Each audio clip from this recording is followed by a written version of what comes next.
மீன ராசிக்காரர்களுக்கு இந்த இரட்டை ராஜயோகம் மீனத்துக்கு எடுத்தோம் அப்படின்னு கேட்டிங்கன்னா, ஒரு 60, 70% வந்து பார்த்தீங்கன்னா, உங்களுக்கு ஒரு நல்ல மாற்றத்தை கொடுக்கும். சாதகமான பலன்கள தான் குடுக்கும்.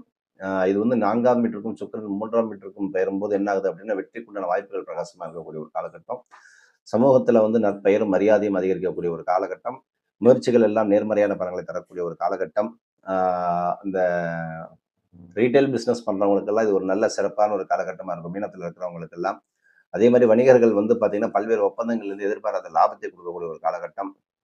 மாணவர்களுக்கு வந்து பார்த்தீங்கன்னா, கல்வி வாழ்க்கையில வந்து பார்த்தீங்கன்னா, இந்த எக்ஸாம் ட்ரை பண்றது, அடுத்த கட்ட அந்த நகர்வு ஜாப்ல உட்கார்றது, இதெல்லாம் வந்து பார்த்தீங்கன்னா, இதெல்லாம் கொஞ்சம் சிறப்பா இருக்க போகுது. ஸோ, இந்த ஸ்டூடண்ட்ஸ்க்கு பொறுத்தவரைக்கும் என்ன அப்படின்னா, அந்த கிளாரிட்டி கிடைக்கக்கூடிய ஒரு காலகட்டம். தன்னம்பிக்கைகள் எல்லாம் ஆ நான் நினைச்சத கண்டிப்பா சாதிச்சே தீருவேன் அப்படிங்கிற ஒரு மனசுல வந்து உத்வேகத்தோட செயல்படக்கூடிய ஒரு காலகட்டம். முயற்சிகளுக்கெல்லாம் வெற்றியும் உறுதுணையாக இருக்கக்கூடிய அமைப்பாக இந்த 2 புதனும், சுக்கிரனும் இவங்களுக்கு நல்ல